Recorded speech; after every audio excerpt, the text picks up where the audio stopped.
Good morning, good afternoon, or good evening. I am Michele Di Marco, and I'm the World Health Organization Téchne coordinator. We are going to see together today what primary healthcare is and why is the most inclusive, equitable, cost-effective, and efficient approach to enhance people's physical and mental health, as well as social being. In 1978, a world leader, international organization, and health authorities gathered in Alma Ata and released the Declaration of Alma Ata on Primary Healthcare, which remain still now a landmark document in the history of global health.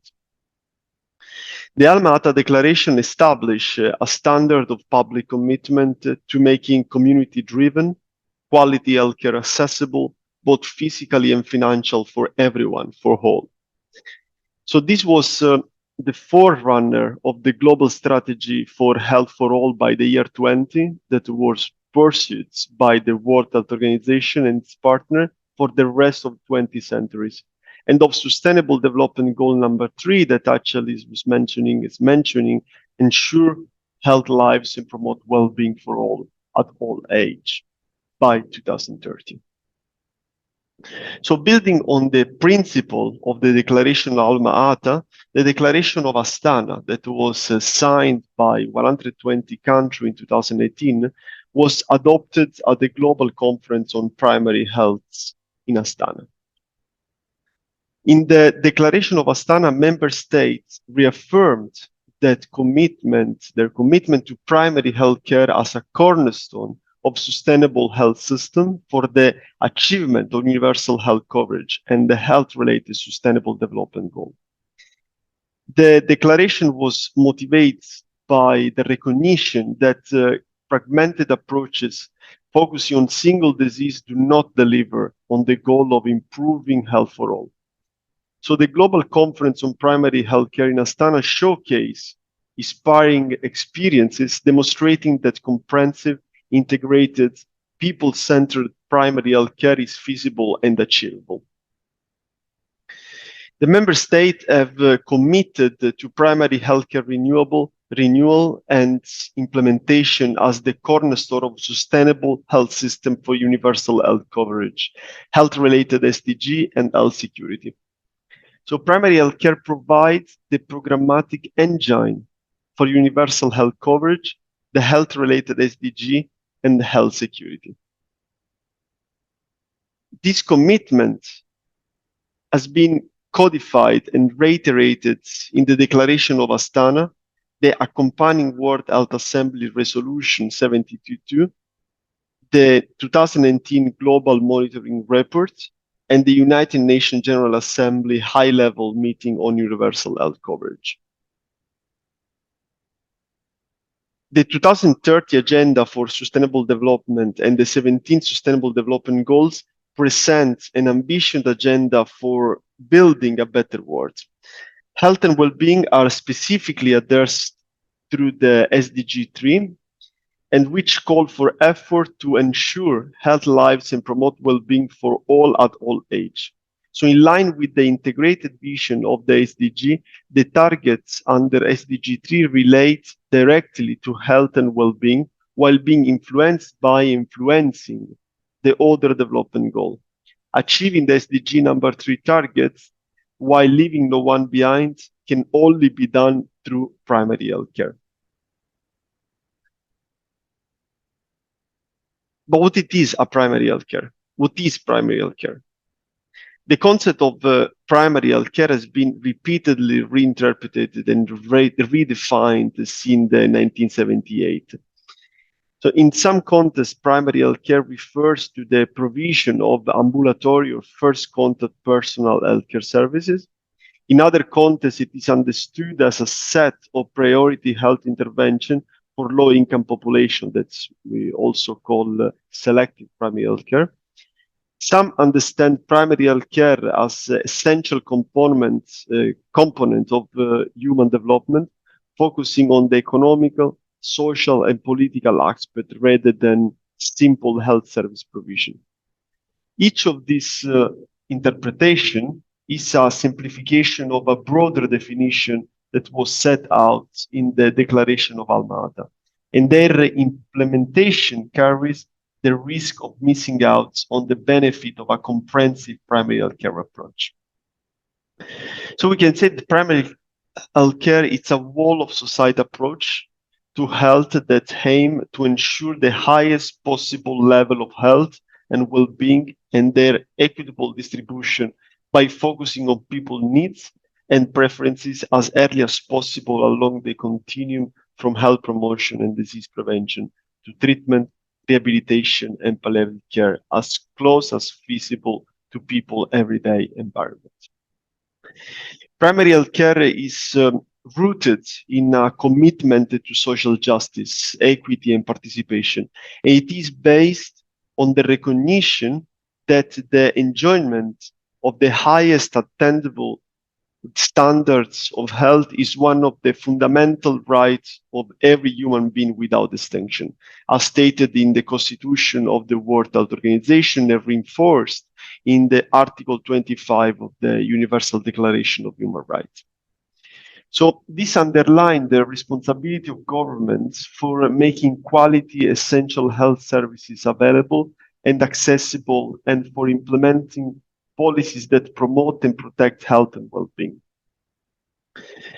Numerous comparative analyses of the health system have demonstrated that primary health care is the most equitable, efficient, and effective strategy to enhance the health population. So primary health care, as there are several evidence of the wide-ranging impacts of investment in primary healthcare continues to grow around the world, particularly in times of crisis, as the one just slowly coming out of the COVID-19 pandemic. Primary healthcare services made an invaluable contribution to the pandemic response by contributing to surveillance, testing, diagnosis, contact tracing, case management, and rehabilitation. The rapid expansion of function and workloads has stretched primary healthcare provision to its limit. So rethinking emergency preparedness and the role and surge capacity of primary healthcare is extremely important to make appropriate investment decisions for future resilience. The physical infrastructure of the health facilities has important impact on both the ability of healthcare provided to do their job and patient satisfaction, which in turn tend to affect the use of health services. Infrastructure need and maintenance are often overlooked or neglected, particularly in primary healthcare settings such as clinic and health center.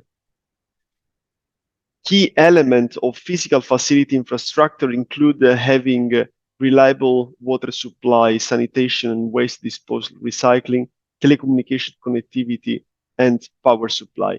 So effective infection prevention and control measure and water sanitation and hygiene services in healthcare facilities are at the foundation of quality care. Facilities should meet national standards and be regularly maintained with enough skilled staff to keep them functioning and clean.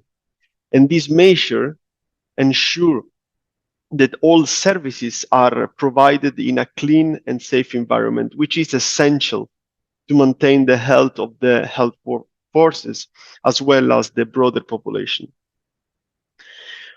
Without such standard, patients are placed at the higher risk of acquiring infection while seeking care, thus resulting in infection that are more difficult and expensive to treat. Furthermore, safe treatment and disposal of infection waste and sewage is important for preventing the spread of illness in community. In addition, the cleanliness of facilities and availability and functionality of specific services such as toilet and drinking water have an impact on those seeking care and patient satisfaction. Another important element is the reliable power supply that is indispensable to the operation of health facility. It is needed for a wide range of other purposes, including ensuring adequate lighting for diagnostic and medical procedure, and of course, ensuring functional medical and non-medical equipment. Reliability has become considerably more feasible in recent years as enough grid power supply, particularly through the solar panels, has become more affordable and easy to install. Otherwise, unstable power can cause equipment failure, which are extremely difficult to repair and affect facility capacity to deliver care, particularly when we are dealing with remote setting. The physical infrastructure of healthcare facility also play an important role in enhancing trust between people and community and the health system. This entails that health facility be responsive to both the medical as well as the non-medical need of people and community they serve, including physical, cultural, and religious needs. This may entail creating a comfortable waiting space, physical structure to ensure the privacy of the visit, taking measures for more child-friendly environments, or creating separate design area for males and females. Attention should also be paid to ensuring that people with a wide range of ability can access and use all health facility, and feature that should be considered include, for example, elevator, ramps, wide doorways and passage, safe stairs with railing, rest area with comfortable seating, accessible public toilets, etc. As you can see in this slide, we are surrounded by infectious disease outbreak and mass casualty events. So primary healthcare is the most inclusive, equitable, cost-effective, and efficient approach to enhance people's physical, mental health, as well as social well-being, as we mentioned previously. And primary healthcare services made an invaluable contribution to the pandemic response by contributing to surveillance, testing, diagnosis, contact tracing, and case management rehabilitation. In terms of services, primary care facilities will mostly provide daily activity for outpatient. For instance, basic screening for communicable and non communicable disease, vaccination programs, maternal and child care, basic diagnostic, rehabilitation, minor surgery, and of course, health promotion. Emergency intervention, inpatient treatment, specialized diagnostic, and major surgeries are normally services available in facilities that are provide a higher level of care, so not in a primary healthcare center. The function and space of a primary healthcare facility depends on several factors, such as the social economical context, population coverage, and of course the availability of human resources to work like in this facility. Primary care center entrance hall is one of the space of functionality, should include waiting area, dedicated toilet, patient reception, archives and printing area, office area. The examination and consulting rooms should include general examination and consulting room for general practitioner, maternal care and gynecology, child care, mental health and psychological support, general examination and consulting room for other specialized visits, as well as minor surgery procedure referred to surgery performed on superficial tissue, usually under local anesthesia and using minimal requirements. And this procedure can be performed safely and quickly with the few or no complication and while the patient is conscious throughout the procedure. Another important function space is vaccination and sampling room that include the individual booth for vaccination, individual booth for sample collection, and nursing station. Of course, multi-purpose room that where, for example, health promotion, rehabilitation, staff training, search of health services can take place. And of course, all the other support services that are, for example, lab, facility level warehouse, pharmacy, medical office, staff changing room, cold chain room, utility room, etc. And I would like to conclude this lecture discussing some of the design key drivers that can be used to improve the overall quality of a primary healthcare facility. The first one is the environmental sustainable climate resilience. So design should incorporate sustainable practice and material, reducing its impact on the environment and promoting energy efficiency. Rethinking the health system and the health structure in such a large scale give the possibility not only to implement best practice, but also to produce innovation. The second key driver is accessibility inclusiveness. Facility must be safe and comfortable for all and accessible for all. The design should consider and address accessibility requirements such as easy navigation, inclusive space, and of course, adaptable structure to accommodate individuals with disability. The design should consider that the community include diverse users, such as elderly, children, infant, pregnant women, people with functional sensor or cognitive diversity, and all of them should easily have access to a primary healthcare facility. Another one is infection prevention and control, because effective infection prevention and control measure and water and sanitation and hygiene services in healthcare facilities are at the foundation of quality care.